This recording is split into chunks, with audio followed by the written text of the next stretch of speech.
And on that note, it is a Wing Wednesday edition of the After Hours Lounge brought to you by Bellevue University. Head over to bellevue.edu, register for classes, and become a Bruin tonight. We got a great show lined up for you. Bob Williams is going to be in here in a few minutes to talk about all the legislation that came down from Ross Dellinger and Yahoo Sports yesterday, what it looks like for the House versus the NCAA settlement.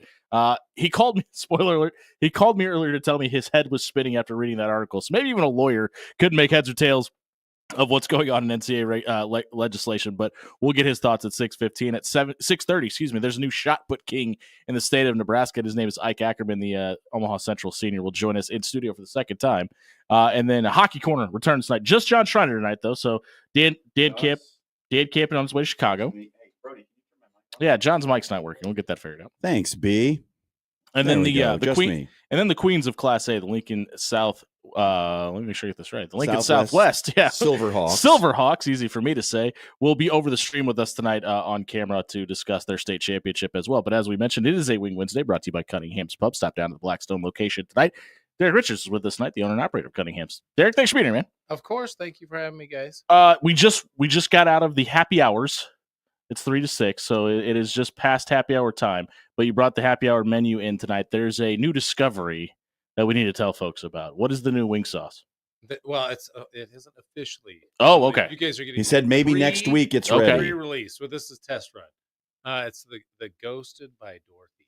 Ghosted by Dorothy. So it's got a little bit of a salad dressing flavor in it, and we made something in house, like from scratch. That is. We would expect nothing less. Very Nebraskan. And yeah. We added some ghost chilies to it, so it's like a spiced up version of a very popular Nebraska thing.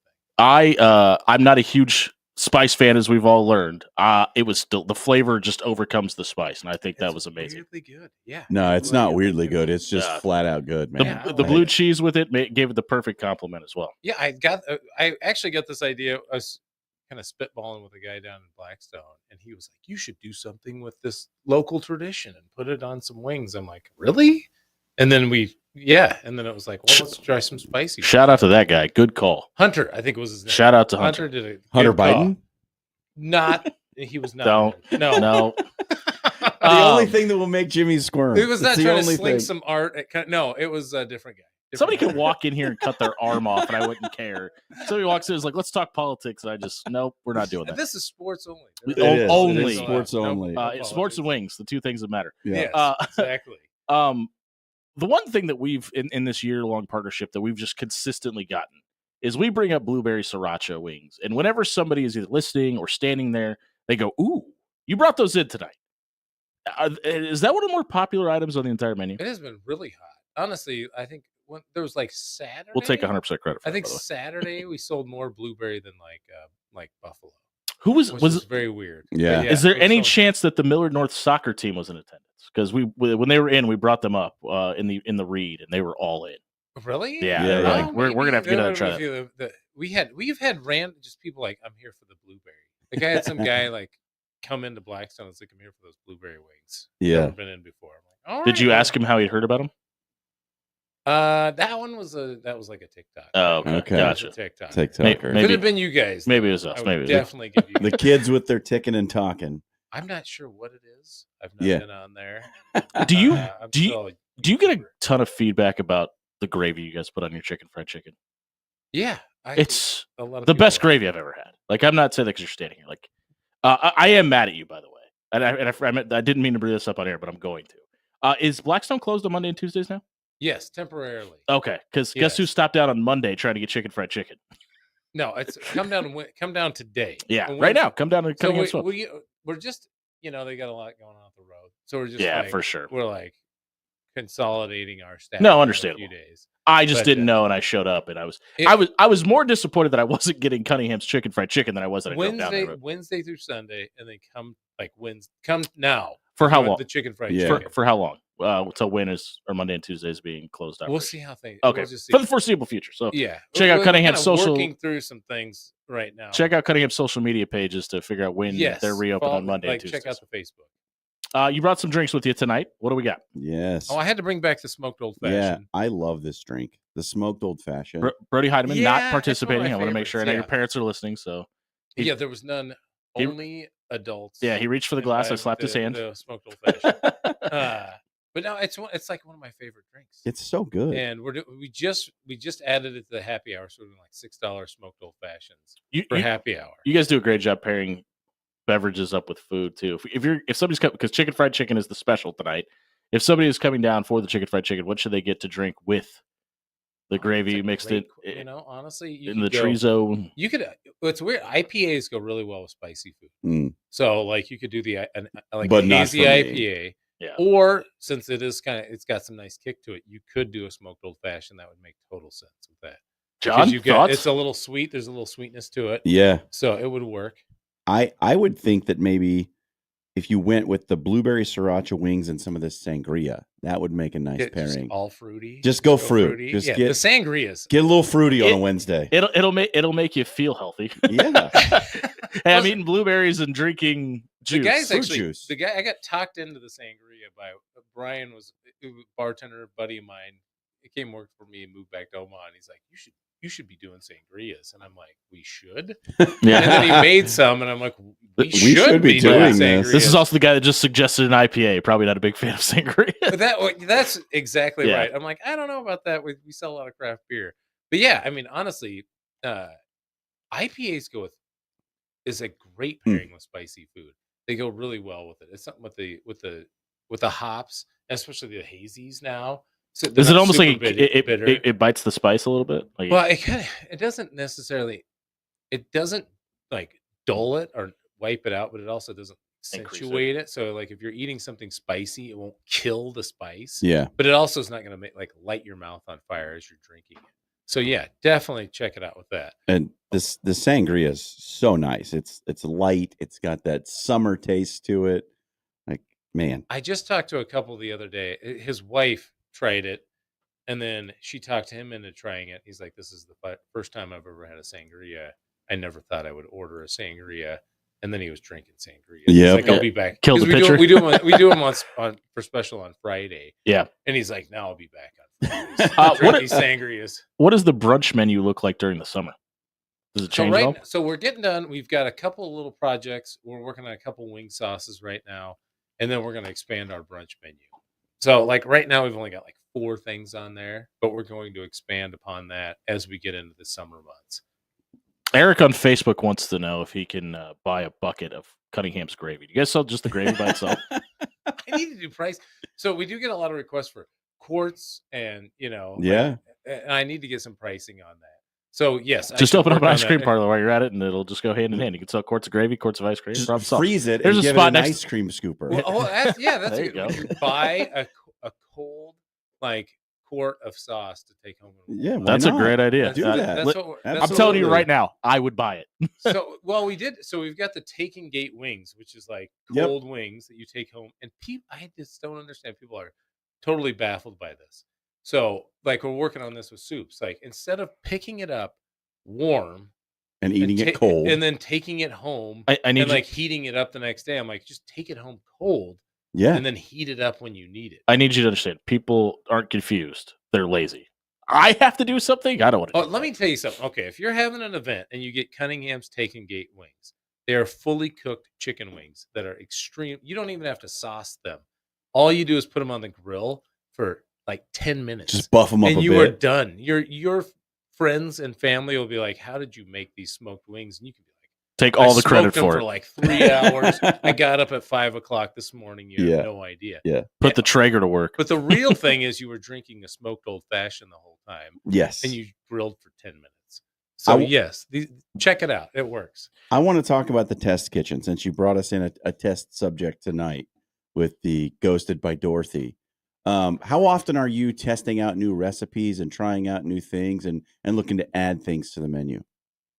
Pretty much all the time. Yeah. People recommend weird stuff all the time. Like, just, have you heard of this? Or like you see something weird. Or even the guys in the kitchen, guys up front will be like, "Hey, I really like this thing." And then it's like, well, let's make something with it and we'll see. So I'm all about, ever since I was a kid, I always like trying different things. Tinkering. Yeah. And it's like, if somebody has an idea and even if it seems totally irrational, like weird, who knows? Like, who knows? Before you we know? get you out of here, we got to ask about the tap takeovers. We haven't had one in a while. Is there one still in the works, or is there one? Well, honestly, we've been really focusing in on just details. Yeah. Like, how do we get more, like, increase, like, new wing sauces, new sandwiches, like, we're working on fried chicken, extra crispy fried chicken. So I'm like, we're focusing in on that right now more so. How than, close like, are you on the fried chicken? 70%, 80%? well, I had to take a break.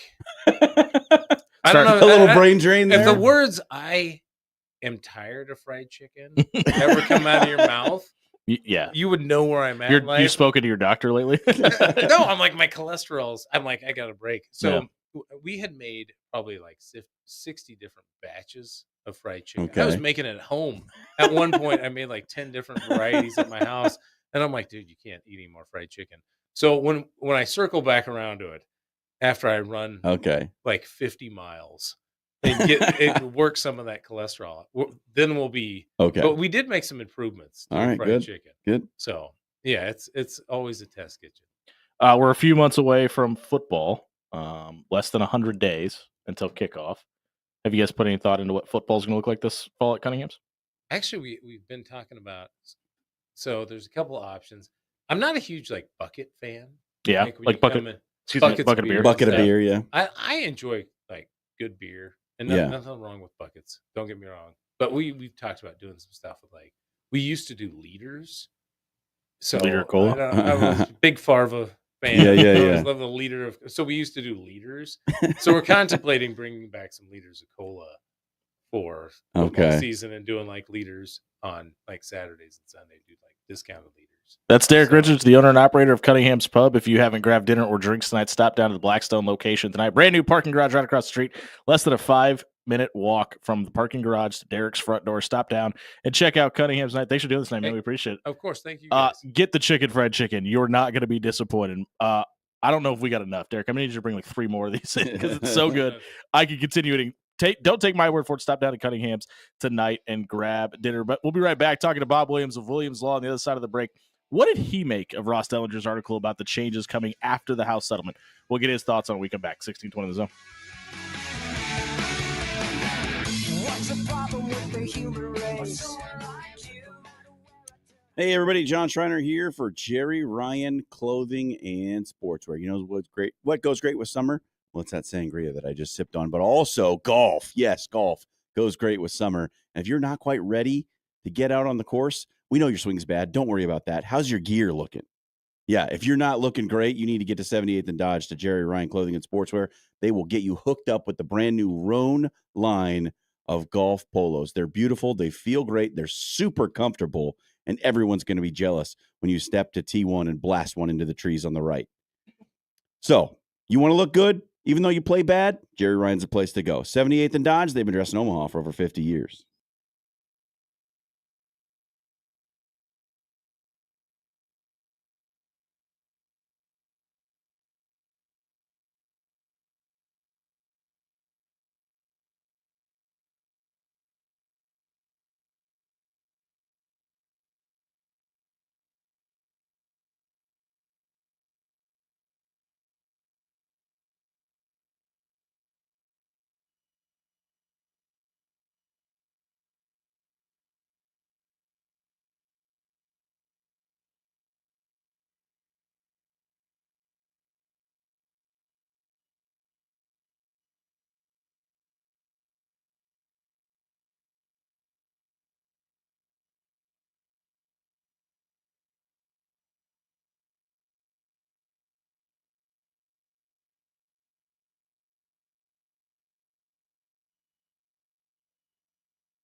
That's Bob Williams' entrance music, so you know he's in studio tonight. We are brought to you by Bellevue University. Download the BU Bruins app to your smartphone. Bobby Williams. On all the championship action happening on Bellevue's campus tonight. Bobby Williams. He does know how to party, and he knows how to answer legal questions. Bob, how are you?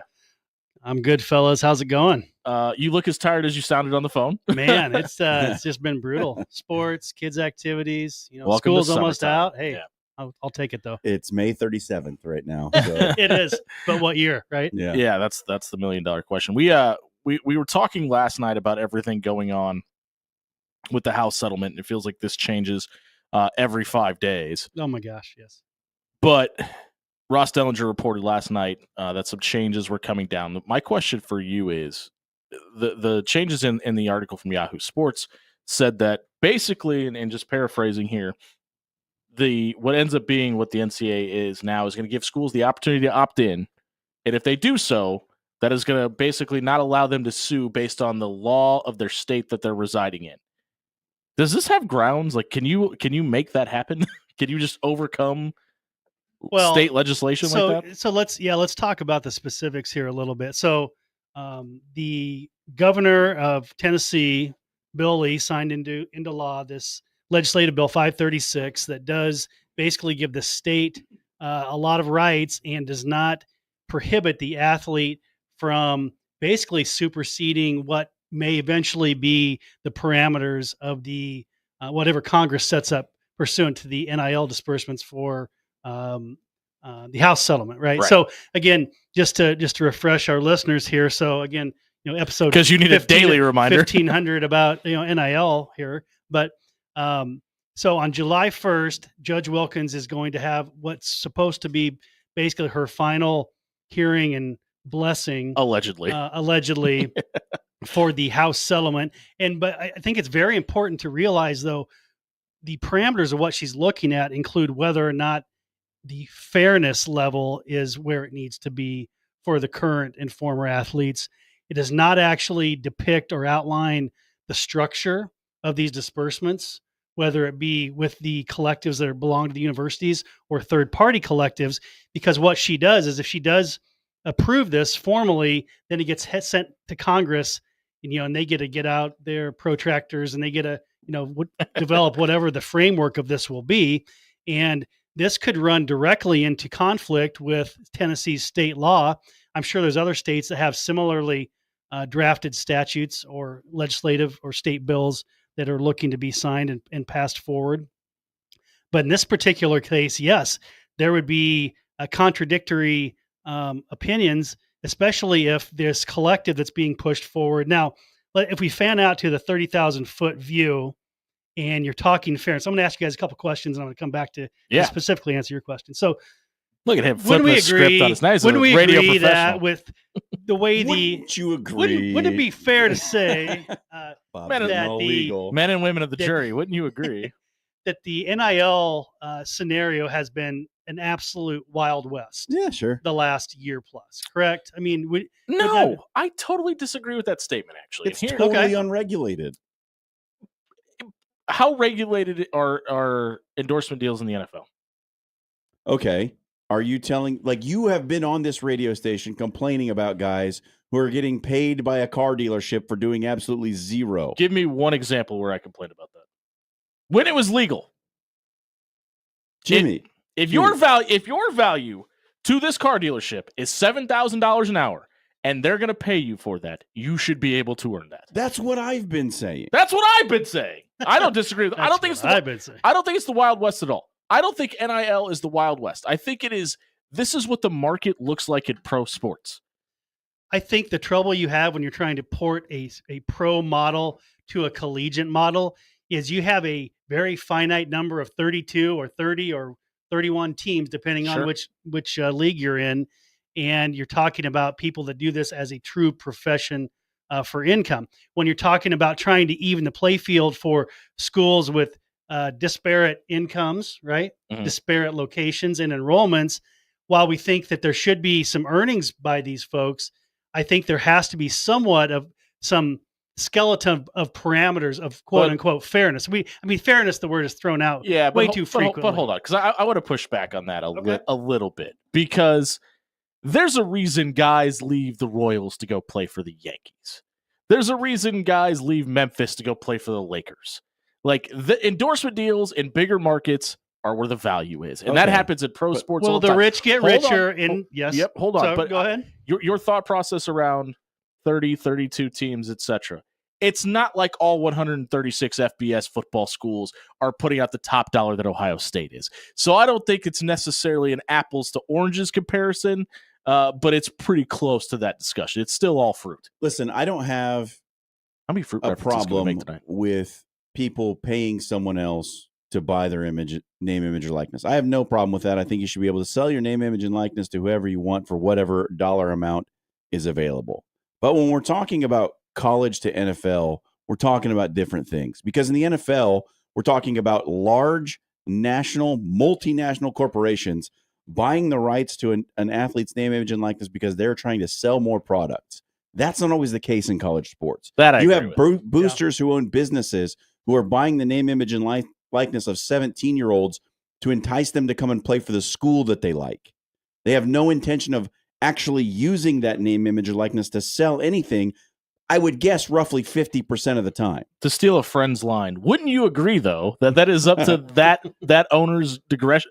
It is Digression, what they absolutely do up to with- their with- discretion. They own the name, image, and likeness. What do they do with it? If they want it to sit in a box, No, that's like been my Schrodinger's argument the whole cat. time. it's still alive. That's been Well- my argument the whole time. But it does make it a little bit of a Wild West situation.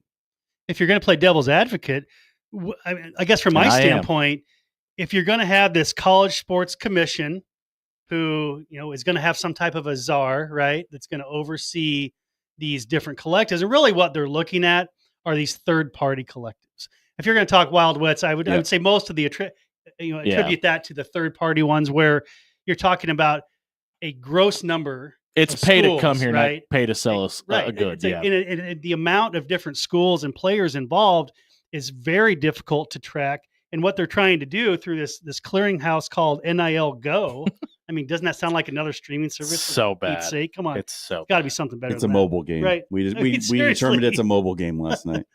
But if you're going to have NIL It's the sequel to Go, Pokemon Go. I don't mind, at least on a surface level, knowing that there's going to be some type of scrutiny put on some of these deals Sure. to at least a degree, getting some eyeballs on. And I think if you look at protecting the athlete as part of it too, I think those are the lenses you need to wear that give them the best chance here. So when you're going back to your original question with regard to this Tennessee bill, yeah, there's going to be some litigation certainly over this, but we're looking at preemption when you've got Yeah. federal law, Mhm. antitrust law versus state law, and that's way oversimplified for this example, but federal law is going to win in this instance.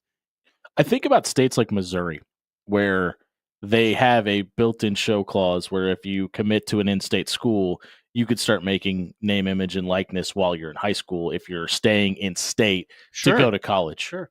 And I wonder how much, because they're not doing. I think it's Missouri, Georgia, and There's a handful. in Washington that have legislation put in place.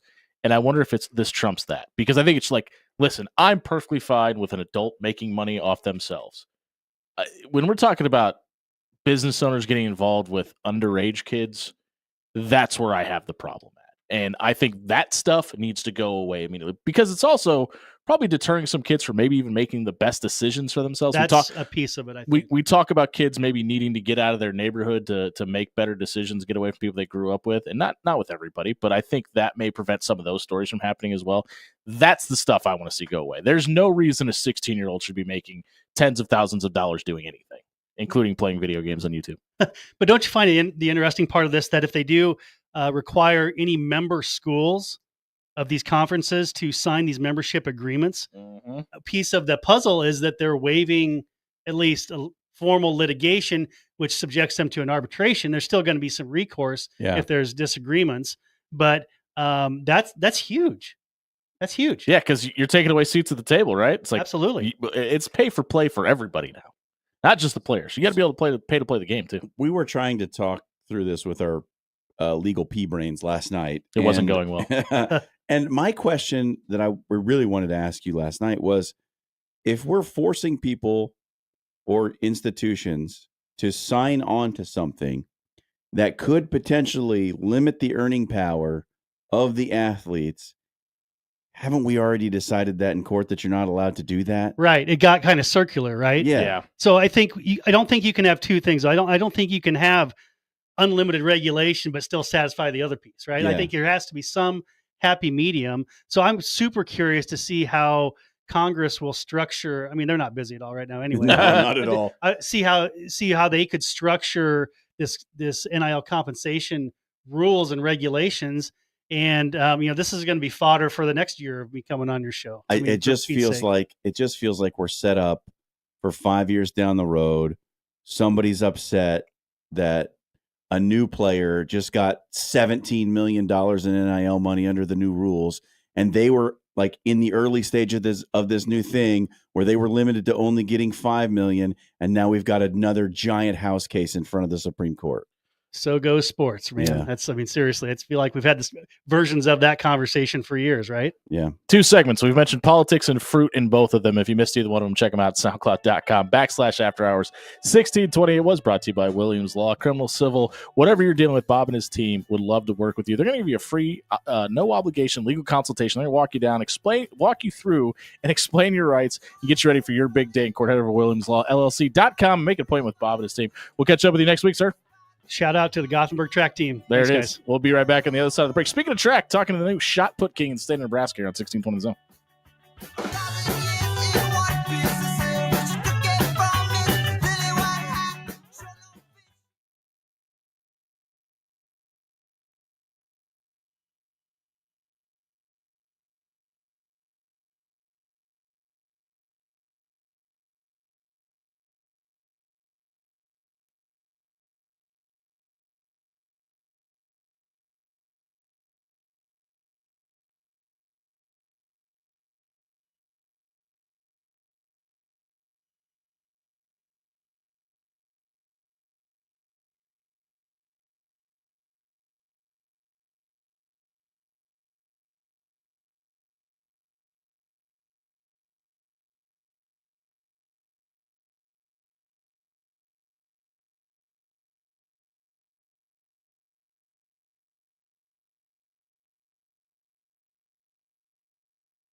6:39 on a Wing Wednesday edition of the After Hours Lounge, brought to you by Bellevue University. Head over to bellevue.edu. Register for classes. Become a Bruin as early as this fall. No classes on Friday. You can do the majority of your classes online. Check out bellevue.edu for more details tonight. There's a new king in the state of Nebraska as far as the shot put goes, and it's Ike Ackerman, the Omaha Central senior, is with us in studio. Ike, thanks for being here, man. Appreciate it. Thanks for having me out. You throw 67.05. And you break a state record that's been held for over 3 decades yesterday. Was that the approach when you walked up? Were you thinking, I'm going to try to go for it? Yeah, definitely. I mean, I've been chasing it ever since senior year. I mean, the goal was Larry Station, but I knew that 66-11, whatever it was, it was what I wanted. So I think first person I had to take down was Larry Station, did that like 3rd meet of the year. And then from there on, it was just sights on that Koza, yeah. When you're at a meet and you know that you can win it with maybe a certain distance, do you have a target in mind for every meet, or are you going for it whole hog every time? I mean, I'm just really competing against myself. I mean, I want to say I'm competing against myself, but I'm really competing. I was competing against that 67. Yeah, sure. I mean, the past few days I haven't slept well at all because I'm just thinking about 6611, and yeah, man, I was just always gunning for that. Right on.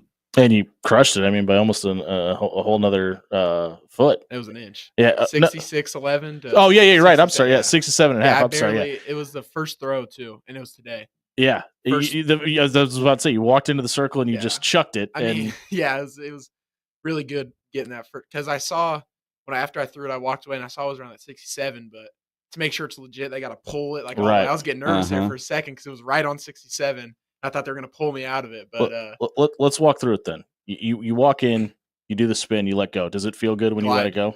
I glide. Glide. Yeah, excuse me. Yeah. I'm a glider. Yeah, I can usually tell when it was a good throw. It didn't feel great, but it felt pretty good. Had you broken it in practice at any point? I've been throwing pretty well in practice. That's why I was kind of, even though I got the record, I'm a little disappointed because it came up short, huh? in a few warm-ups, past meets, I've thrown 68, 69s, and that'd be almost 2 feet over the record that no one thought I was ever going to break. But, I mean, I can't complain too much. I mean, I broke it. Sure. When you are out there and you're competing in the shot put specifically, I mean, what are some of the techniques so would throw, because it's not just about being super strong, which you obviously are, but there is a technique element to the whole thing. Yeah, I'd definitely say the most important thing if anyone out there cares about shot put, the better is your power position, because you can do whatever you want to do, glide, shuffle, spin, but it's a matter where you land at. And if you don't, if you land, you can do a backflip, but if you land in a bad power position, it's not going to go far. Yeah. So just really hammer the power position and how to get there. My point of emphasis the past few weeks has been landing low. It's hard because I'm kind of a tall guy, but land low and turn so I can have all the power. That's my snap's my best thing. So when I can get behind one, it'll go far. We were talking with you in the break. You're off to Ohio to play football. We talked to you about that last time you were here. Any of the track coaches trying to get you to multi-sport in Athens? They don't even have a men's team. Oh, no. Okay. So, I mean, I'm done throwing shot put unless some Masters division wants to sign me. Sure.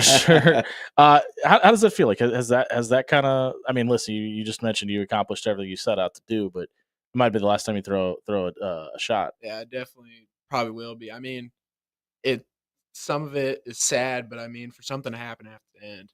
Mm-hmm. I mean, nothing's happened that hasn't ended. So, I mean, it's a little sad because I've been doing it with my dad since I was probably about 9. Sure. And but no, man. I mean, what's your dad's name?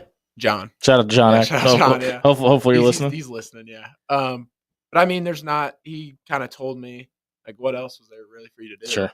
I mean, I beat the top guy, so I mean, it'll be sad not having practice with my dad and stuff. But I mean, are you rooting for somebody to eventually break it? Oh, for sure. Yeah.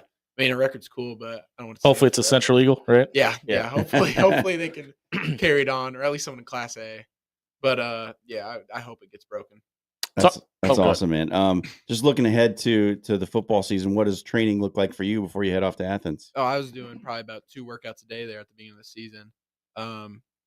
Well, they sent us a 12-week program for incoming freshmen. I've been really hitting that hard, and it's nothing like I've ever done. Welcome to college, kid. Yeah, I know. Coach Ackerman's workouts are cool, but they're not. Yeah. not that hard as Athens. Hey, but yeah, I want to walk through your Central career for a minute and help me out with the timeline here because I think I'm right. But Coach Mackey came in your sophomore year, correct? junior. Junior. Sophomore year, I was under Coach Landstrom. Okay, so you played under Jay Landstrom, played under Coach Mackey. You threw shot through your entire high school career. How difficult was it for you to go from football to track season and Well, back with basketball in between. and obviously in the wintertime shooting hoops? Yeah, I think a lot of people ask that, but I think they complement each other pretty well. I think my shot put gets me so more explosive, finishing blocks and football. So I think, and especially basketball. I mean, I didn't know why I played basketball. I was a defense, rebound, foul. Yeah, guy, and, 3-and-D guy. yeah, not no threes, just defense. But no, I think they complement each other pretty well. I mean, football. I think track got me into like explosive mode for in football. So, because I mean, a lot of people talk about like 100-yard, but for linemen, all you need is that snap. Yeah, And that's what I think exactly shot put is. 2 just yards in a like, cloud of dust. yeah, Yeah. yeah. But in shot put, it's just like that snap, and Mhm. it's just all you need, like to hit a offensive tackle trying to pull or something like that. Hey, I don't want you to run down your basketball career. I think you got a water bottle to prove that you were named high school hoops basketball player of the game Oh yeah, I at did. the Metro tournament. That is yeah, true. It's in my car right You- now. oh, yeah. well, there you That go. was in my There car. you go. Yeah, that was a fun game. Sum it up for us. You're done. You graduated. How do you sum up your career at Central? Whether it be on the gridiron, on the hardwood, or throwing shot? I think, to be honest, I'm just a winner. I mean, I try and win at everything I do. I mean, Sure. we can be the fat guy sprinting at practice. I mean, I'm still trying to kick your butt. Yeah, but, you're trying to be the fastest fat guy. yeah, for sure. But if anything, I want someone to look at my career and just see. Because a lot of people don't know that when I was little, like 9, 10, like I would not win any meets. Like I was Sure. I was getting 4th place and I was stoked. I Yeah. was getting ice cream after. 4th out of 4? Yeah, 4th out of 4, Yeah. getting ice cream, feeling like the man. But Yeah. I just want someone to realize that you can really do whatever you put your mind to. No one expected me to do what I was supposed to do. It's probably hard for you to appreciate it now, but how much do you appreciate that time with your dad? Oh no, I appreciate it. We talk about it a lot. I mean, we've probably walked from getting my throw-in back at the Boys and Girls Club probably tens of thousands of times, and I wish I could do more, but like I said, it has to end. But no, I really appreciate. He's done a lot for me, taking me to like the regional meets, national meets, Yeah. coaching me. I mean, trying out stuff. I mean, I was a high jumper for the longest. I did it last year too, but It's tough on your knees, man. yeah, I jumped 6'4" last year at like 240. I try it this year, and I'm like, I'm 260. I cannot. I cannot. Get Especially on that college weight plan. Oh yeah, Yeah. man. But yeah, I appreciate him just being so flexible and just like trying out new things with me. You're off to Athens. What are you most excited about to get on college campus? Definitely playing the MAC, going back to back. We were conference champions last year in the MAC. It's we already. Huh? It's we already. Yeah. I'm part of the weight program. There you go. I'm sacrificing He's that. in. Yeah, He's signed. yeah. Yeah, I'm gonna call it we. Hey, But, Hey, man, we appreciate you've been a professional every time you've been in here, so we appreciate you and congratulations on all the success. Thanks for yeah, doing this tonight. thank Way you. to go, man. Yeah, that's Ike Ackerman from Omaha Central and a future Ohio Bobcat. If you missed his segment, check it out at soundcloud.com/after hours. 1620 is brought to you by Controlled Comfort Heating and Air. Maybe you're not off to Athens, Ohio, and you need a job. Controlled Comfort is hiring. Whether you're an experienced HVAC technician or you're looking to change careers and get started in the HVAC field, Controlled Comfort is the best in Omaha and the place for you. Head over to controlledcomfort.com and fill out an application tonight. We're going to find out what's trending on social media. We come back. 1620 The Zone. You can't find the words to say. Hey, everybody, it's Jimmy Allen here for Pepper Jack's Grill. I've been telling you for a long time. My personal favorite is Unbeatable, a steak gunner rice bowl. That means I get steak and shrimp on my rice bowl. Throw some grilled onions, mushrooms, and green peppers over the top of it. That spicy ranch, it's so good. It should be illegal to sell. It's Pepper Jack's Grill, 10 great locations throughout the Omaha area. Stop by tonight and grab dinner.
really wanna, do you really wanna taste it?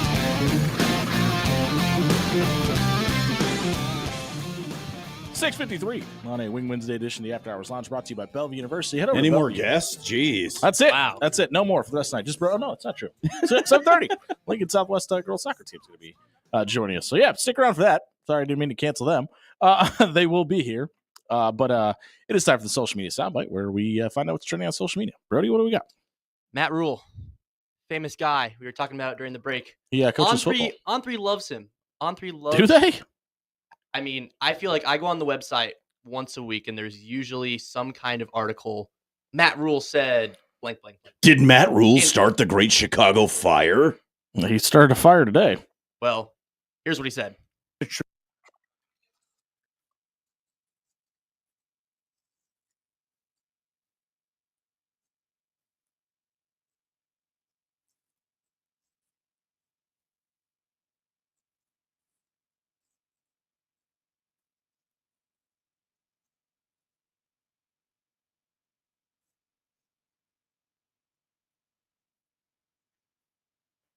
First of all, don't you dare disrespect Stephen M. Simple. Like that. Put some respect. Make sure you're right.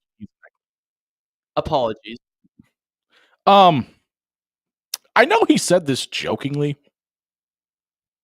I don't hate the idea of a 40-team playoff. I hate it. Like, Really? I hate it with Really? all So here- fibers here- of my being. hear me out, though. Hear me out. Here's why. Here's Ah, why, this is and gonna not to be Matt Rule, Nebraska homer guy.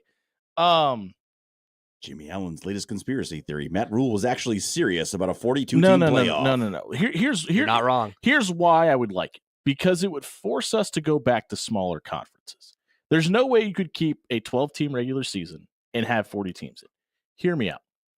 You go back to No. I'm not hearing you Oh, out. why are we I'm hearing not you out? hearing you go back to out. 8 or 10 team conferences, right? You only play your conference. It would automatically allow for a larger playoff pool. And that would give you less Nebraska versus Houston Christians and more Nebraska versus a playoff caliber, a top 40 team at the end of the season, which would be way better of a TV product, get way more eyes on it, and be better football. Nobody's giving up the 7th home game so that they can Yeah. play Having- Colorado again. Having Like, 4 home Come games. on, I man. promise you, Nebraska would give up playing Indiana to play Colorado. I promise. yeah, but you they're that. not cutting down to 6 home games again. Well, would it be 6?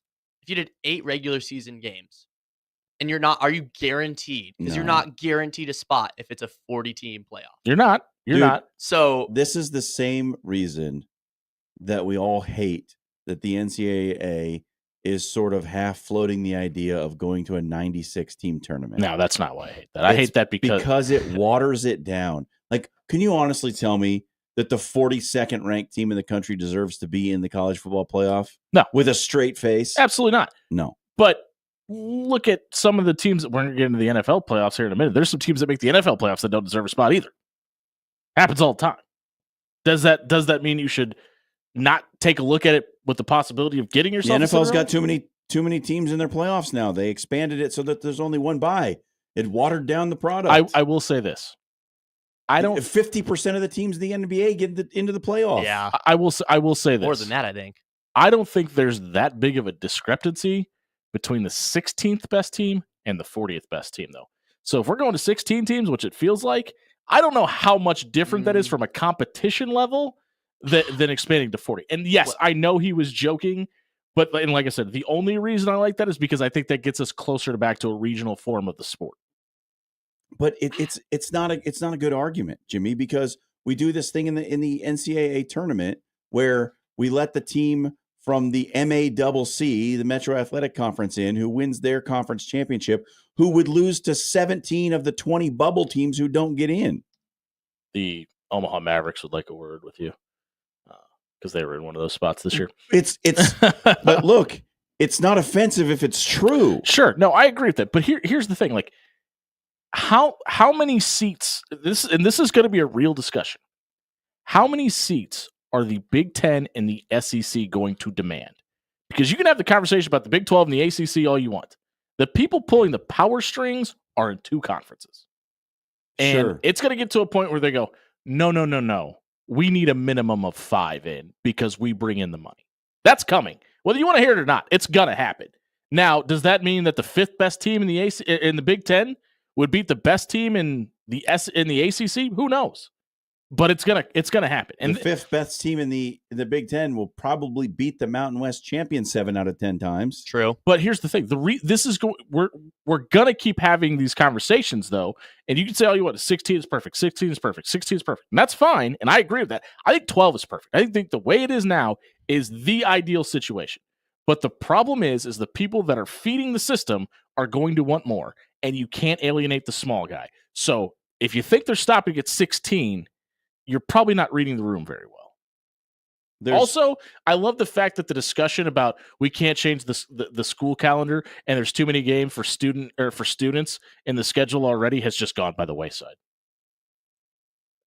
There are 134 schools 36 in the FBS, 2 being added this year. Yeah.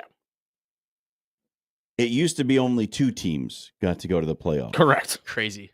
Then it became 4 teams get to go to the playoff, and now we have 12.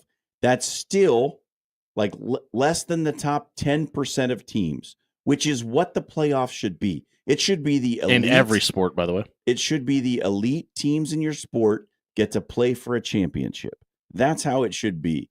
You don't get, like, nobody should backdoor their way. But to your point, into making how it to many the of them are postseason. actually playing for a championship? And may I remind you, the 8 seed won the national title last year.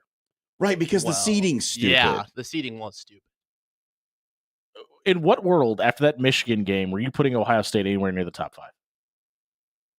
They shouldn't have been the 8th seed. Yeah. They were still ranked, what, 4th in the poll? No, I think they're 5th, right? Yeah, I think they were 5th or 6th. But you've got to put merit on a conference championship. You Why? have to, because the Why? regular season has to matter. Okay, but yes, If that's the case, get rid of the conference title games. Then I agree. If that's the way it's going to be looked at, I agree. you're not going to get a sideways glance from me about that. Yeah, I think they're going away. By the way, Because, look, I agree with you. The regular season has to matter, and it matters because you have to win a certain number of games to be eligible to be considered for the playoff. So it still matters. Every game matters. It depends on how many you win or lose. And the committee sent that very clear message last year. So to say that you have to put emphasis on winning a conference championship, why? What if your conference is really bad that year? Does it matter that you won a bad conference? it does because the way the sport is structured and the way it's always been structured. Like and that's why.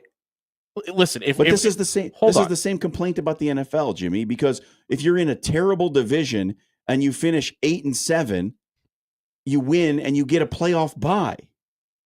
That's not fair because there's a team that went 13-3 and just happened to be in the same division as a team that went 14-2 that now has to go on the road. But the structure is put in place to create parity, right? Like that's why the structure, specifically in the NFL, and the reason that Indiana plays in the Big Ten and not the Mountain West is because of the structure. Like it's to your point. If that's the case, if it's hey, if you win a conference and it's really bad conference, doesn't matter. Yes, it does because we do this so often where it's like, hey, Boise State just wins their conference every year, so it just must be easy to win the conference every year.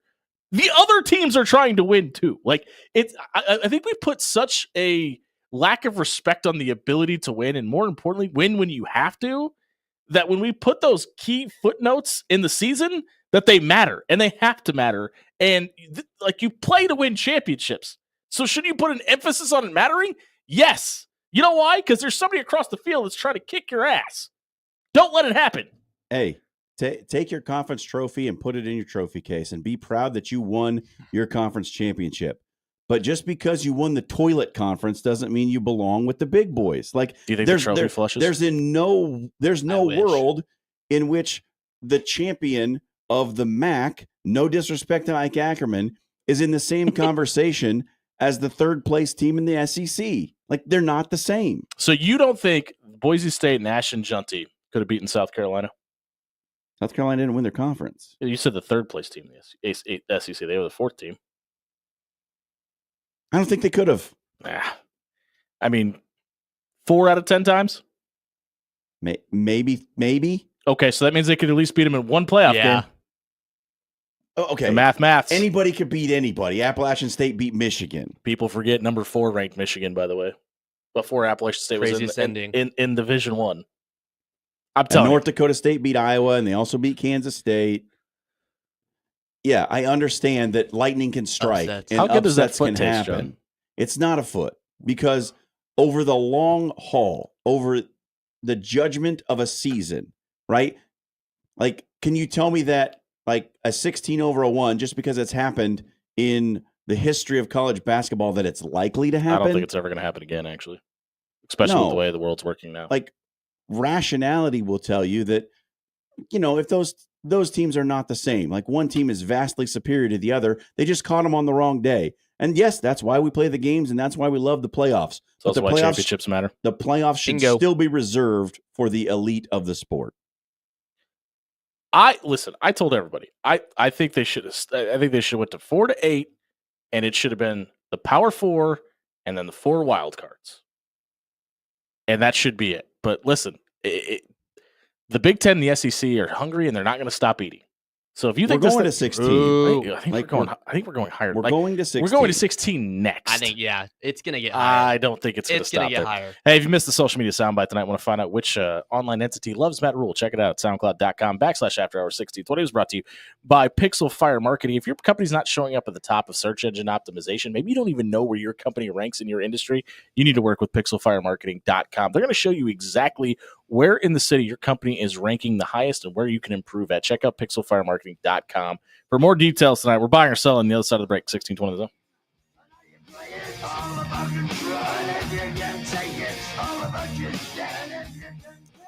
Hey, everybody. John Schreiner here for Paul Davis Restoration. Are you reserving the service on your house for the elite?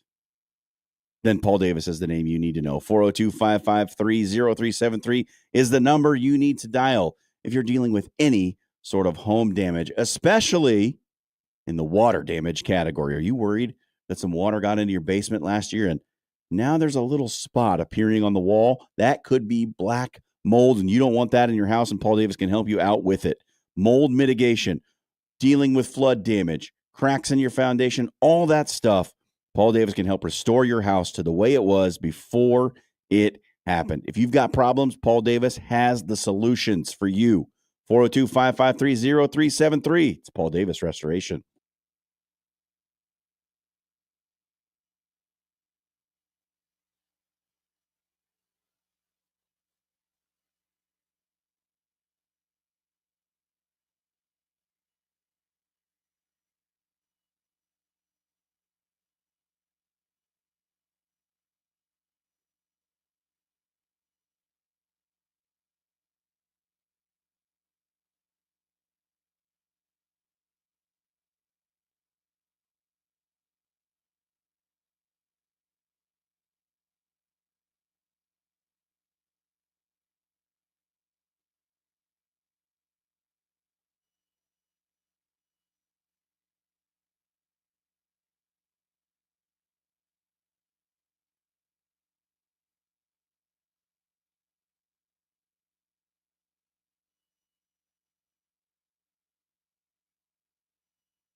Top of the second hour here on 1620 The Zone, brought to you by Pyramid Contractors. You can do your windows, your roof, your gutters, your siding, all in a one-stop shop at pyramidroof.com. They're also going to give you a free estimate. Head over to pyramidroof.com and book that estimate tonight. Brody Heidemann Good evening. is in for the traveling Dan Campinen and has by herself for us. He's up there somewhere in the UP. If you're listening, Dan, have fun opening your cabin. Don't you know? But after the Indiana Fever and Chicago Sky drew 2.8, I think it's million Yep. on ABC, our friends Rob and Kelvin from The Odd Couple were debating last night if Caitlin Clark is a top 5 athlete in top 5 popular athlete in the United States. We bring this question up because our good friends Rob and Kelvin actually gave this show a shout out last night. Oh. Met them in Vegas and they were talking about Bud Crawford and gave the guys in Omaha a shout out. That's us, in case anybody was listening to Okay. that a couple Hey. last night. So shout out to those guys back. But the debate was not only was Caitlin Clark a top 5 popular athlete in America, but was she more popular than Shohei Ohtani in America?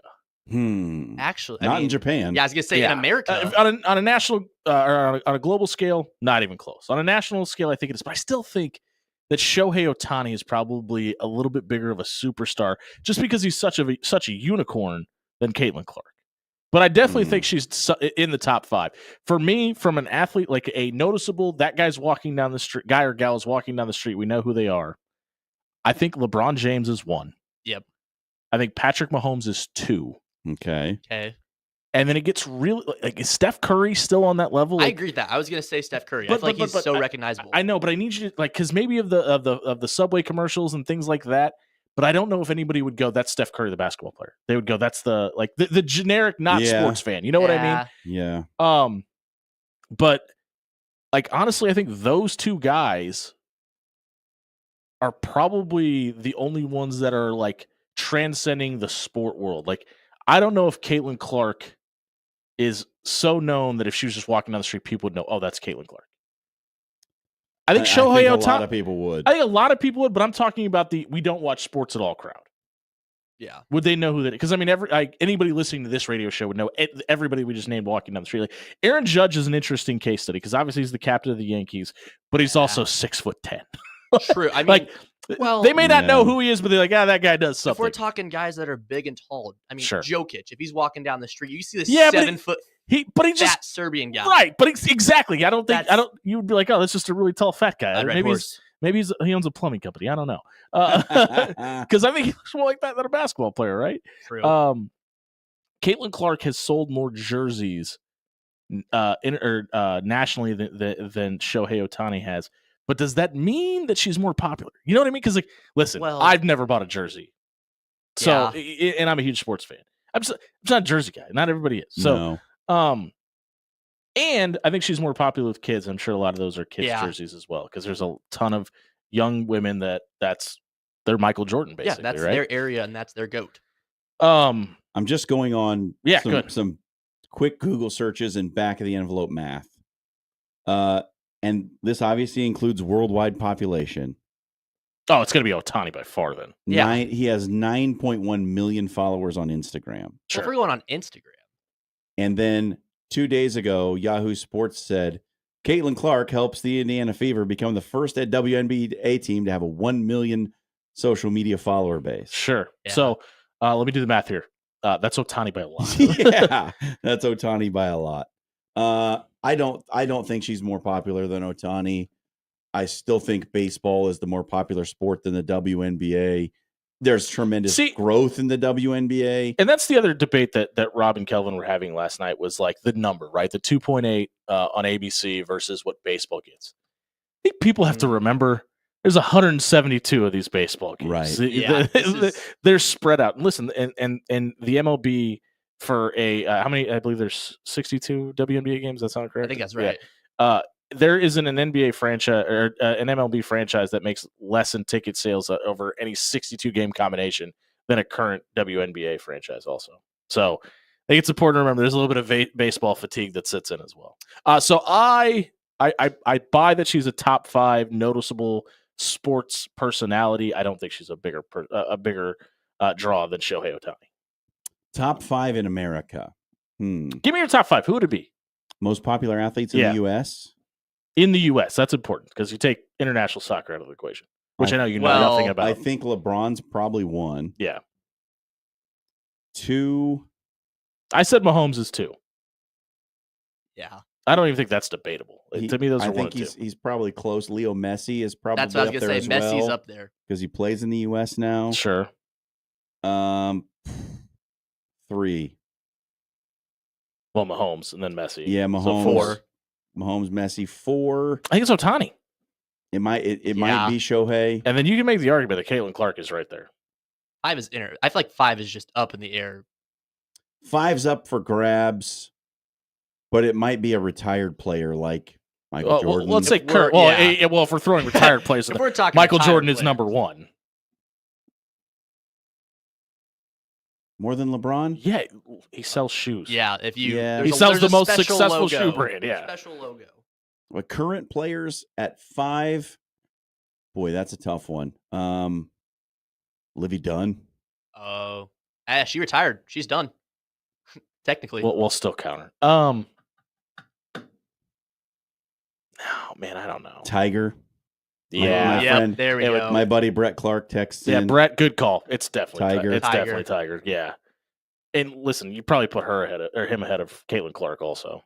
I didn't I think think he's about probably. Tiger. I think he's 3. Because I mean, like, listen, he's also on the verge of retiring also. So I think it's a little. Yeah, I don't Maybe. think Caitlin Clark cracks the top 5, honestly. I really don't. I really think you put Tiger and Michael Jordan into their own equation, and then it's everybody else Mhm. after that. If we're talking about I mean, all Tiger's technically still playing. easy. He's still swinging. Allegedly. He's still swinging a golf club. Yeah. Listen, so are a lot of retired people. Hey, if you missed Buy or Sell tonight, check it out at soundcloud.com/afterhours1620. It was brought to you by Controlled Comfort Heating and Air. If listen, it's getting warm outside. You could feel it. Everybody knows it. You don't need it to feel warm inside. You need a maintenance appointment set up with Controlled Comfort. They'll come out and take a look at your HVAC. That's your AC and your heater. Make sure you have peace of mind about the summer, but also make sure that your furnace is ready to go when the winter rolls around as well. Check out controlledcomfort.com for more details tonight. Hockey Corner and NBA Basement, the other side of the break, 1620 zone. Clowns and all the balls, or I pick on side. Call them mama bell like Michael. Can't really trust nobody. Hey, everybody, it's Jimmy Allen here for Bob Williams with Williams Law. You heard Bob in here early talking about the House versus NCAA settlement, and all that legal jargon that he gave you is top notch. You know that because you've watched Law and Order and other shows that make you a law expert, but you don't want to be the person representing yourself at court. That never works out. You need to work with Bob Williams at Williams Law. Maybe your son or daughter's facing litigation because of some trouble they got themselves into, and you've got questions about their legal rights. Head over to WilliamsLawLLC.com tonight. Bob and his team are going to give you a free, no obligation legal consultation to make sure you and your family are ready for the big day in court. Head over to WilliamsLawLLC.com and get that free, no obligation legal consultation tonight.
Do we have to remove this song from the rotation? I was gonna say it's kind of I don't know if.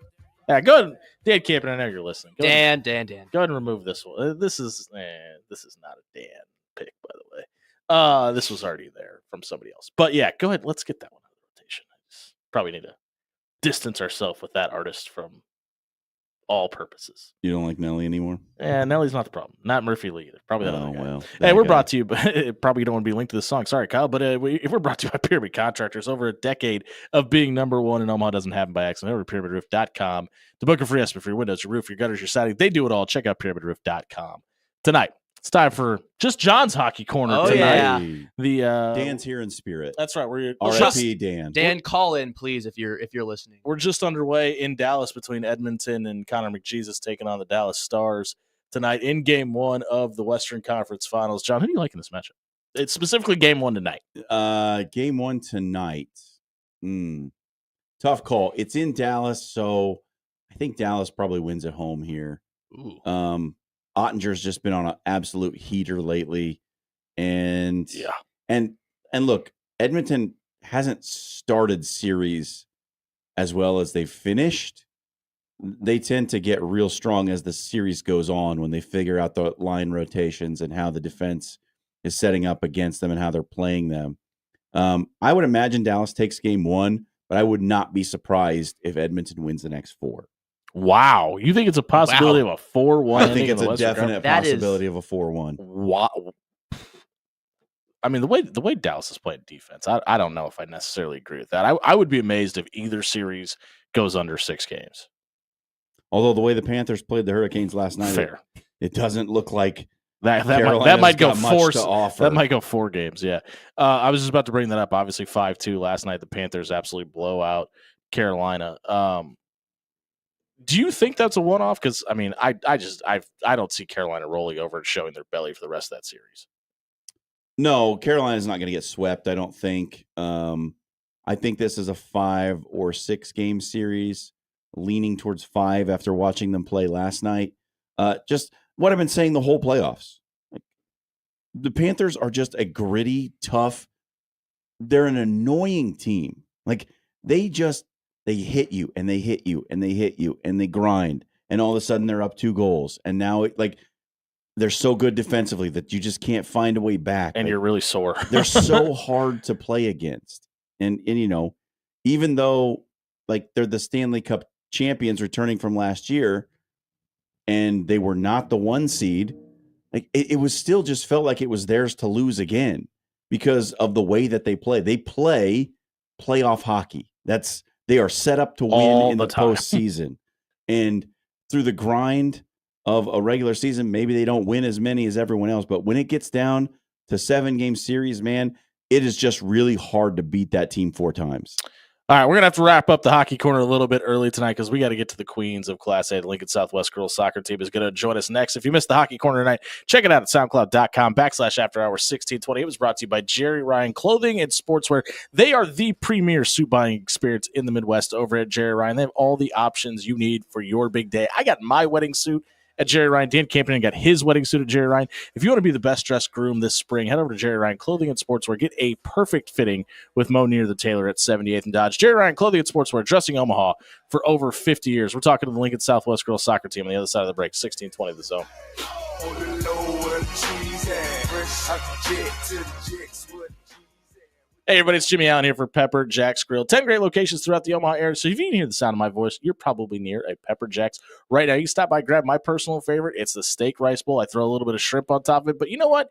You can get a side option that you haven't been able to have at Pepper Jack's before on their brand new menu. That's right. Not only do you have the great steak fries that you've known and loved forever, but they've added onion rings, they've added jalapeno poppers, and they've added the Midwest specialty, the cheese curds, to the menu as well. Stop by Pepper Jack's and grab dinner tonight.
7:32 on a Wednesday night edition of the After Hours Lounge, brought to you by Pyramid Contractors. Over a decade of being number one in Omaha doesn't happen by accident. Head over to pyramidroof.com. Book a free estimate for your windows, your roof, your gutters, your siding. They do it all. Check out pyramidroof.com tonight. We're doing it first. This is the first time we've done this. The Queens of Class A, the Lincoln Southwest Girls Soccer team, is not in studio this night. They're joining us over the internet, over StreamYard. Ladies and Coach, thank you for being here. We appreciate it. Hi. Thank you. Hi. Coach, we'll go ahead and start off with you to start this interview off. And we got a couple players with us tonight. We'll get to them in a minute. But the girls run over, they grab the trophy. You guys are able to celebrate.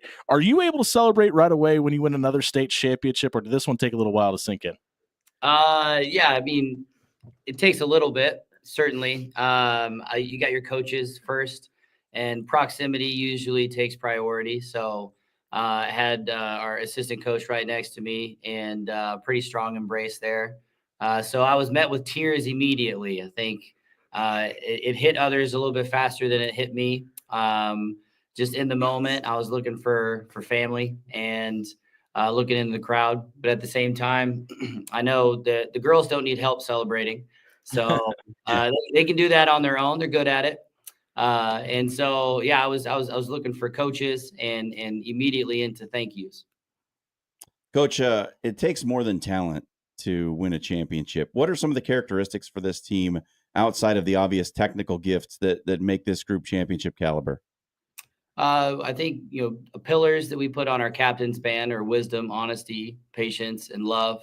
And we try as best we can to extend that into the leadership that they get to demonstrate. So in a lot of ways, coaches are lighthouses. We allow them to kind of develop the relationships and honestly to get out of their way, because that's really when you can see those things take root, and then the evidence is there at the finish. We're catching up with Lincoln Southwest Silverhawks head coach Thomas Nettleton here on After Hours. Coach, 18-1 on the season, perfect in Class A. How do you sum up the year of 2025 for this team? I think they were determined from the very beginning.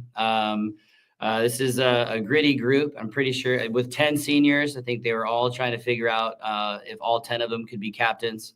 And from there, it's a pretty good thing in terms of a challenge to just, obviously the captain's band helps to articulate who gets to talk to the official. But that's pretty much the only thing that did is determine who gets to talk to the official. But everybody in our group is a leader through and through. And, I think that, when you start the season with that much leadership and you're able to see them just take root and take flight, then that's what happened. Obviously, once you make it to that stage, everybody says that their goal is to win the state championship. But I wonder, like when the bracket comes out and you see the matchups, was there anything about the bracket this year that made you squirm a little bit? Was there a matchup out there that gave you some pause at all? I mean, you were undefeated, so maybe not. That's a great question for the ladies. I'll give my rendition of what I believe is the truth. I think for them, they started claiming colors. So as competitors, they looked at the rainbow and they wanted, a shirt in every color so that they could take on all of the schools. Our biggest rivals were blue. So, Kearney, East, Marion. And it turns out, Elkhorn South is just a different shade of blue. Sure. And you try to have fun with it. I know that this might sound cocky, but no, it's more so just creating a way to enjoy the competition. And so no doubt, when we looked at the bracket, they looked at all the colors that they could claim and kind of banners, if you will. So I think they just enjoyed and embraced the challenge, and they were really good about it. Coach, we told you could only bring up to 3 players, and you brought 4. Which one put you in a headlock and made you bring them on? All of them. Well, let's talk to a couple of those players now. Claire Fundus is with us tonight as well. Claire, take us back to that quarterfinals matchup with Papio, an absolute battle. What was the message in the locker room after that game? It was kind of that we played at like half of what we usually play at. We were not ourselves that game, and we still pulled out a win. And so the message to the team was kind of that we were able to beat a team when we weren't at our best. So what can we do when we're at our best? So the challenge was, can we challenge ourselves to play at our best in the next couple games so that we can really show like everyone who we really are as a team, because we knew we didn't play the way we should have. And so there was a lot of determination to come out and show people who we really are as a team. Clara, goalkeeper is kind of a funny position for me because you have long stretches of play where the ball doesn't come anywhere near you, and especially when you play for a good attacking side like your own, but then you're forced into action at a moment's notice, right? So I wonder, do you have like a routine or a mantra or anything you say to yourself when the ball's at the other end of the pitch for long stretches to stay alert? The main thing I do to like You have to be able to say it on radio too. Keep that in mind. Yeah, I just continue yelling at my team, whatever it is. I know the forwards can't hear me, but sometimes I'm just like 1-2 or slot the ball. Like it just keeps me engaged in the game.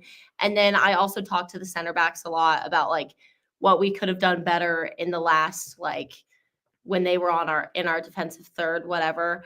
I just try to keep talking with the team, whether they hear me or not. It's just about like keeping me mentally engaged in the game. So it probably helps that you guys had been there before. You win 2 in a row. What does it mean for the class of 25 to win back-to-back state titles? It just feels it's fantastic. Like I just don't know how to describe how it feels. We all are so happy, and we all have talked about how it really proves like that Lincoln is a soccer city too, that Omaha doesn't really run soccer in this state. And it also kind of proves for us that like last year wasn't a fluke, because it was a way closer game. And this year going in, beating Marion, it feels really good. Had to get that in on an Omaha radio station, didn't you? Yeah, sorry. Clara, what's life after high school look like for you? I'm going to play soccer at UNO. I'm really excited. And yeah, I'm just going to see where that takes me. Yeah, going to Omaha.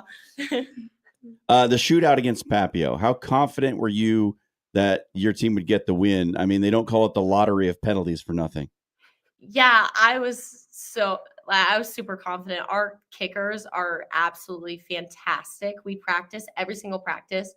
And me and the other goalkeeper, Tanny and Anderson, we put a lot of pressure on the kickers to place the ball.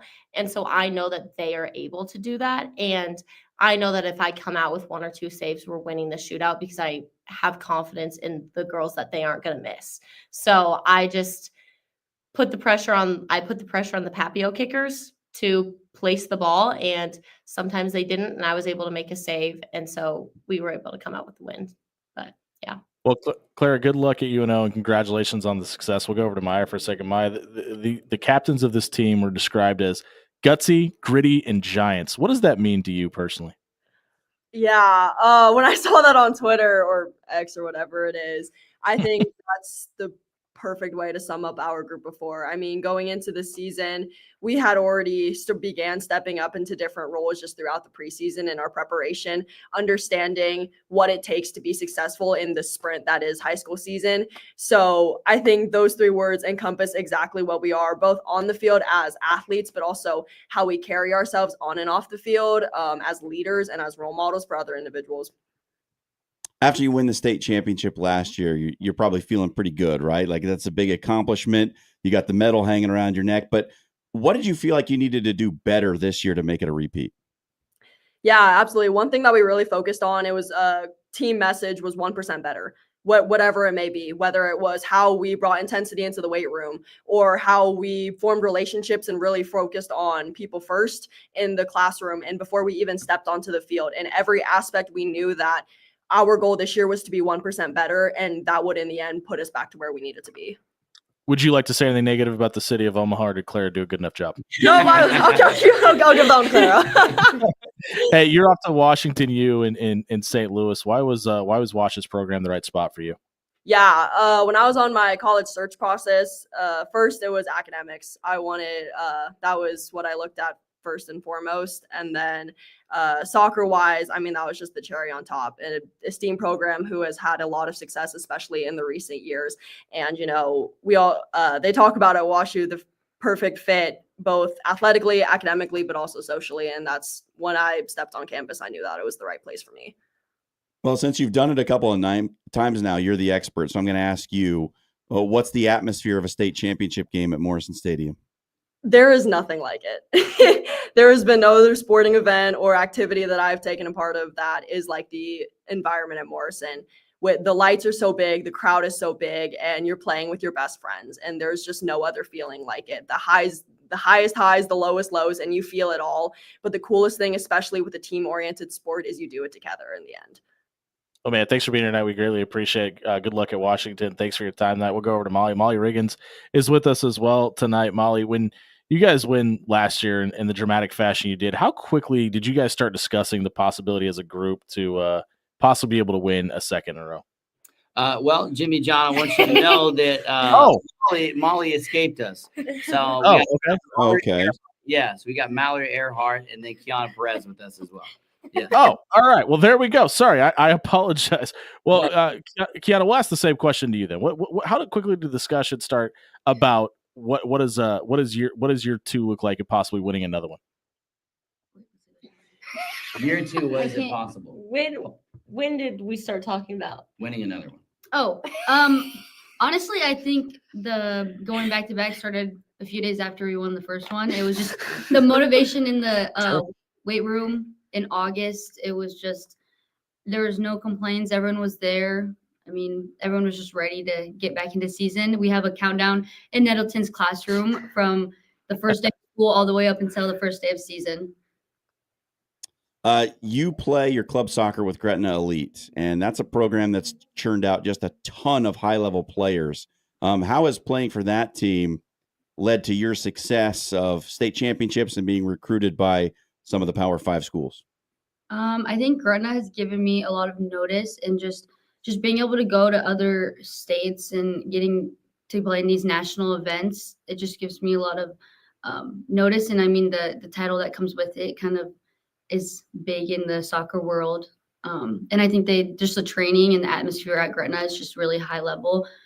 Every practice is very high. When we talk about being second on this team in points and 14 goals on the season as well, which is second best, what's the best part of your game? Is it scoring goals? Is it setting up your teammates? And which part do you enjoy the most? That's for Kiana, sorry. Setting up the goal or just scoring the goal. The celebration is probably my favorite, and whoever scores a goal, it's just celebrating with my best friends on the field, whether it's the first goal or the 8th goal of the game. That's a little dig. 8th goal of the game. Can you sum up from an inside the locker room view what the culture of this team has been for the past couple of seasons? The culture before the games is just insane. We like to dance and sing a lot. Yeah, it's kind of a ritual to Gangnam Style before the game. Okay, that's an old one. Yeah. Throwback. It just gets a lot of hype before the game, and I feel like it gets us all in the zone. We can laugh and have fun with each other, and then right when we start warming up, everyone's just, their intensity goes up a lot and just focuses on the game. How old were you when Gangnam Style dropped? Why do we have to ask? Right. I'll add to that. So a lot of success comes from routine. And so in our program, we talk about bio, psycho, social. So bio, body, psycho is your mind and your mindset. And then the social is your community, the broader world. And so in all of our games, especially when we play at Seacrest, here in Lincoln, we have an awesome locker room, and the speaker is very, very loud. So when the door gets shut, actually, when we played Omaha Burke in the districts and then went to play Millard North in the district final, every team that walked past just had big eyes because they were, they're singing and dancing, and then they're going off to the other team. The opposition's going to the sideline to get ready, and our squad is in there just living it up and loving each other. And I think hype would be the word they'd use, but what it is evidence of community. So they take those moments to get locked in together, and then when they walk out, there's no doubt what's going to happen. Kiana, do you think anybody would describe Coach Nettleton as a good dancer? You No, the answer is no for anybody not I watching. got it. Come on, guys. I Yes. don't know about Yes. Your silence is confirmation of the negative. Kiani, y'all. Kiani, you're staying close to home. You're heading off to Nebraska. Why was Lincoln the right fit for you? I grew up just going to the Lincoln games since I was really young. It's just kind of been my dream to play for them. I grew up around the culture and I just kind of fell in love with it. And then when I went on my visit, I just loved everything about it, really. Our special guest tonight is Mallory Earhart, who we didn't know was going to be here. Mallory, thanks for being with us tonight. Take us back to the moment that you guys run over and you put the sticker on the final part of the bracket, and you guys are officially state champions. What did that moment mean to you? It literally showed that we could do it again. Like, we won last year. This year we had a way better game against Marion. Like, we just played amazing, and it was like we were the better team. We came into the season number 1, and we knew we would finish number 1. So like putting that on there, it was like the like sign that obviously we were the number 1 team and we could get it done this season. The most drama for your team came in round 1. We already spoke a little bit about the penalty shootout with your goalkeeper. But let's set the scene, right? First round against Papillion La Vista, horn sounds, you're heading to a shootout. What's going through your mind at that moment?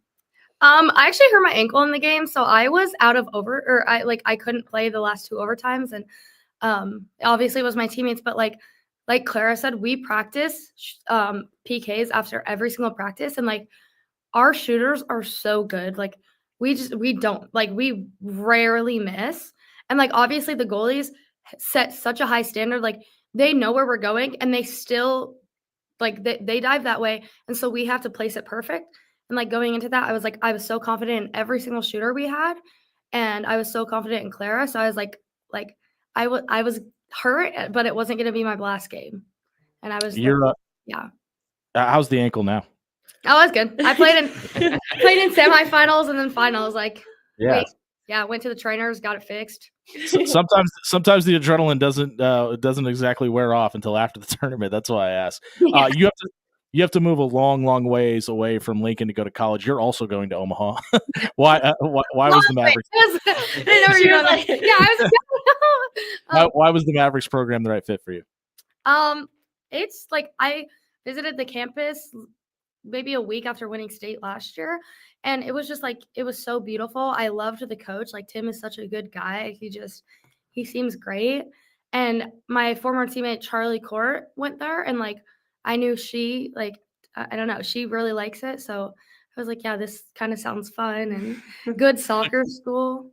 The campus was beautiful. So you're saying that Omaha is more beautiful than Lincoln? Okay, great. I'm glad we got that on the record. Mallory, one last question for you here. In a few years' time, when the fans are sitting around in the stands, they say, "Hey, you remember Mallory Earhart?"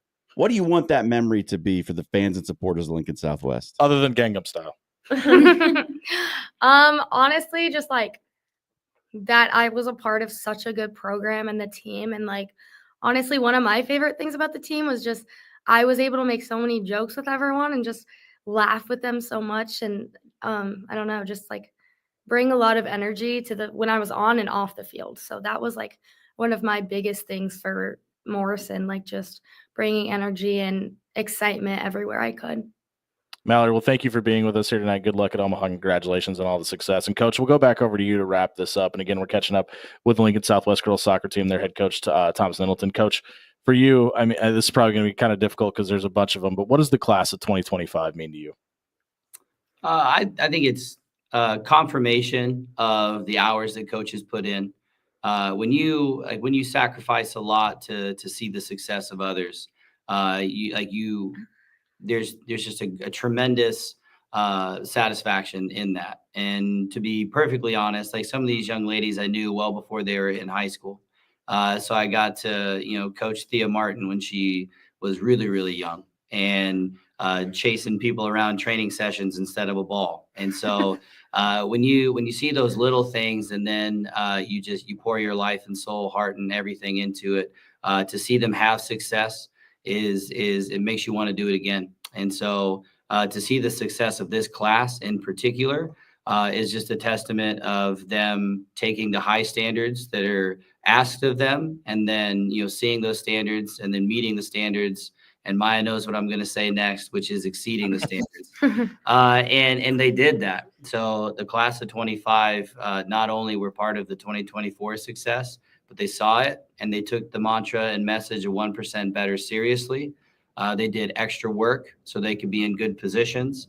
And what I think I'm most grateful for is they poured into other people. So the legacy that they will have is the love that they leave. And that'll still be here when they're gone. And that's something that they can remember. So as a coach, grateful, a lot of gratitude. We ask the players this all the time, but I don't think we've ever asked a coach about this. How do you describe the atmosphere at Morrison? I think it is a pressure cooker, and pressure is a privilege, but it also makes diamonds. And so when you look at all of the finals that happened, so the Class B and Class A, and for both the boys and the girls, like they were environments that were special. And they're also from a lot of different communities, not just the metro area and not just Lincoln. So when you stretch it across the state of Nebraska, and it's unique in that not a lot of states isolate the matches so that teams and communities can be the feature. So when you spotlight communities and you spotlight stories and people, you learn a lot, and you see that there's still a lot of joy. And for the most part, there's really good soccer. I came up at Lincoln High a long time ago, 2002 grad, and we played at a high school, and there was hardly any stands. And now we're playing at an elite environment at an elite facility, and they do an incredible job. Jeff and Ron at NSAA putting it on for us, and it's just elite in every way. Coach, in case you're wondering, they're laughing because they think you're old. Hey, Coach, ladies, thank you so much. We appreciate your time, and thank you for being with us tonight. Congratulations on all the success, and we appreciate you guys for being here tonight. Okay, thank you. Thank you so much. That was the Lincoln Southwest Silverhawks. If you missed their segment tonight, check it out at soundcloud.com/afterhours1620. It was brought to you by Allo Business. If you have a managed service provider managing your company, but they're not giving you solutions for your internet, your TV, your cybersecurity, or your voice solutions, you're working with the wrong managed service provider. Head over to allobusiness.com, where you're going to find a real-life, in-person, in Nebraska human being that's going to give you the answers to all your managed service provider questions that you have. Check out Allo Business for more details tonight. That's going to do it for us on the After Hours Lounge. For Brody Heideman, John Trotter, I've been Jimmy Allen. Happy National Strawberry Cream Day, everybody. On a cake.